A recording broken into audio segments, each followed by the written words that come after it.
Tadi siang ada insiden di Vientiane di Laos, yaitu Obama membatalkan meeting dengan Presiden Duterte karena Duterte bilang itu Obama itu dia pakai bahasa Tagalog apa namanya anang ita itu apa namanya son of whore, anak sundel gitu. Lalu Obama pasti lewat Departemen Luar Negeri membatalkan pertemuan itu. Lalu Duterte bilang ya nggak usah diambil hati lah tuh, toh kita bersahabat dari awal tuh. Tapi istilah itu anang katang ina itu, anak sundel itu mungkin sekali bahasa biasanya Duterte setiap, karena orangnya memang kasar tuh ngomong sesukanya. Tapi itu bukan bahasa diplomatik. Tapi publik juga bisa anggap mungkin itu bahasa diplomatik untuk minta perhatian dunia tentang banyak soal, termasuk misalnya upaya untuk menyelesaikan namanya politik internal dengan Cina yang terlalu dipaksakan oleh Amerika, bahwa Filipina adalah proksi Amerika dalam rangka menghadang Cina di Cina Selatan. Tapi kita mesti baca itu dari sudut pandang kultur si Duterte tadi itu. Mau ngapain? Masa dia mesti bicara pelan-pelan dengan bahasa yang atau dengan slang atau dengan metafor orang Amerika itu. Itu sekedar contoh aja tuh. Nah, kita sekarang diminta untuk bersopan-sopan. Nah, saya mau katakan sopan santun itu adalah hipokrit di dalam politik gitu. Karena orang nggak bisa ucapkan sesuatu setajam analisa akademis tentang hal yang memerlukan wake up call, sehingga dia mesti pakai metafor, dia mesti pakai soundbite yang nampaknya kasar, tapi sebetulnya itu cuma mau minta perhatian aja kan. Kalau lu lagi pacaran kan lu nggak bakal pakai bahasa monyet. Tapi kalau lu berhadapan dengan semacam frustrasi bahwa dunia ini atau politik Indonesia itu dikuasai oleh para kodok yang berbulu domba, dia terpaksa dia mesti pakai metafor yang agak kasar. Walaupun sebetulnya bukan dalam pengertian itu. Jadi kita seringkali memakai fasilitas privat untuk mencegah percakapan publik. Padahal percakapan publik adalah soal yang harus diucapkan setajam-tajamnya, termasuk fasilitas memaki itu. Yang jadi soal adalah apa itu memaki. Orang tidak memaki pribadi orang memaki suasana. Saya memaki suasana, saya nggak memaki Jokowi, nggak memaki Ahok, segala macam itu. Juga budayawan pakai itu karena kenikmatan berbahasa semata-mata tuh. Pers juga apa kurang tajamnya kalau dia nggak mengucapkan kritik.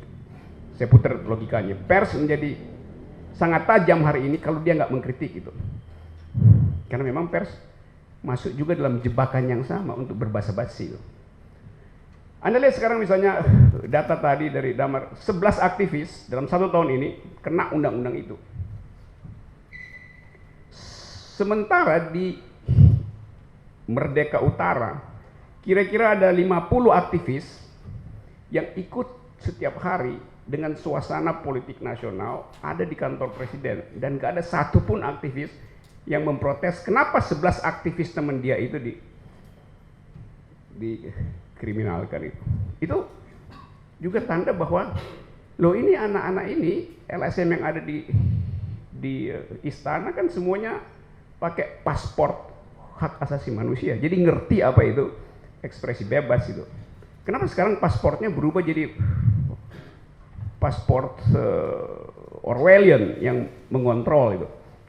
Jadi teman-teman civil society di dalam sebetulnya pakai 2 paspor sekarang. Berbahasa basi demi keamanan sang presiden, di pihak lain menolak untuk memberi komentar publik karena efeknya terhadap situasi nasional secara keseluruhan. Nah kalau kita ingat misalnya semacam teori ringkas bahwa di dalam politik mereka yang ingin merubah dari dalam silahkan masuk ke dalam, tapi dikendalikan oleh mereka yang di luar gitu. Jadi harusnya teman-teman LSM yang ada di istana itu konsultannya adalah mereka yang ada di luar, yaitu LBH, LSAM, segala macam itu. Sekarang terbalik. Yang di luar minta izin untuk mengucapkan atau bikin proposal atau mengajukan kritik melalui mereka, dan kita mesti tunggu kesempatan waktu mereka. Itu agak ajaib dalam politik itu. Anda itu ada di dalam karena kita suruh dari luar untuk masuk. Jadi Anda adalah kacung kita di dalam itu. Kan begitu kan jalan pikirannya kan. Siapapun aktivis yang ada di dalam kekuasaan sekarang adalah kacung dari mereka yang ada di luar. That's the ethics gitu. Bukan terbalik. Lu jangan gini dong lu kan hormati gua dong yang lagi di dalam nih, nanti gua susah nerangin sama presiden. Monyet lu disuruh ke situ untuk mewakili kepentingan civil society di luar. Itu yang namanya representasi. Jadi dia represent kepentingan civil society di luar, bukan menjadi semacam bumper agar supaya civil society berhenti memberi kritik. Itu filosofi dasarnya. Jadi kalau yang begituan nggak dipahami oleh mereka yang bertahun-tahun duel dengan human rights, mondar-mandir ke seluruh dunia, ikut seluruh konferensi, itu lebih bermutu Duterte daripada teman-teman itu akhirnya, tuan. Itu saya kira pikiran pertama. Yang kedua, kalau kita lihat ke belakang, apa sebetulnya tuh relasi antara sosiologi dan teknologi di dalam rangka pengaturan decency di dalam public expression dari politik. Teknologi itu kan, atau ruang cyberspace kan tadinya dimaksudkan sebagai perluasan dari ekspresi politik yang hanya terbatas bila dia hanya diuraikan melalui sistem parlementer. Jadi cyberspace itu adalah ekstensi dari politik parlemen. Sejauh itu demokrasi hendak dicek. Kalau kita radikalisir demokrasi, maka demokrasi meluas karena parlemen menyempit. Perluasan itulah yang difasilitasi oleh teknologi. Sekarang mau dikembalikan dengan cara terbalik. Ini mesti dikontrol. Jadi demi apa sebetulnya? Ya demi kebodohan kultur politik. Tapi kita bisa lihat secara lebih agak makroskopis. Kalau kita pelajari misalnya suasana perkembangan internet di tempat di mana cyberspace ini meluas, politik justru menyempit. Ini anehnya tuh. Jadi bukan cuma di Indonesia. Di negara-negara di mana keterbukaan informasi bisa disalurkan melalui cyberspace, di situ demokrasi memburuk. Jadi ini tesis yang agak paradoksal gitu. Kita mesti periksa, berarti ada kultur yang tidak siap di dalam kekuasaan untuk terlibat secara maksimal di dalam perdebatan politik ekstra parlementer. Undang-undang ITE ini sebetulnya mesti kita tafsirkan sebagai kegiatan ekstra parlementer untuk memfasilitasi politik yang tidak bisa ditampung di dalam ketakcukupan isi kepala parlemen. Karena itu mesti ada isi kepala lain, dan itu isi kepala publik. Jadi ini soalnya itu. Jadi kalau kita kasih kritik, coba kita betul-betul lakukan itu dalam ketajaman. Social informatics unitnya itu adalah pikiran, dan pikiran itu bertemu dengan teknologi, maka lahirlah cyberspace. Sekarang ujungnya apa gitu? Kan kita memakai cyber ini untuk menghasilkan humanity 2.0 gitu.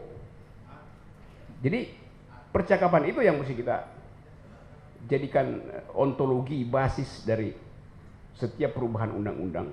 Bukan dengan sekarang kita revisi. Apa yang direvisi? Yang direvisi adalah kekejaman teknisnya tuh, dikurangi ya hukumannya tuh. Loh itu bukan revisi, itu hanya ingin memberitahu bahwa kita bukan berkurang sedikit, enggak, paradigmanya yang mesti di revise secara total agar supaya nyebutnya bagaimana sini, UITE ini tidak menghasilkan a new kind of Orwellian politics yang sekarang sudah berlangsung. Kita ingin agar supaya undang-undang ini menghasilkan humanity baru, jenis humanity yang mengasuh hak asasi manusia, bukan humanity yang kembali melakukan sensor ala politik Orwellian. Jadi bukan 1984 yang terjadi sekarang, adalah 2016 politik Orwellian bekerja melalui fasilitas ini. Justru ketika istana dihuni secara tetap kontinu oleh para aktivis hak asasi manusia. Itu paradoksnya. Terima kasih.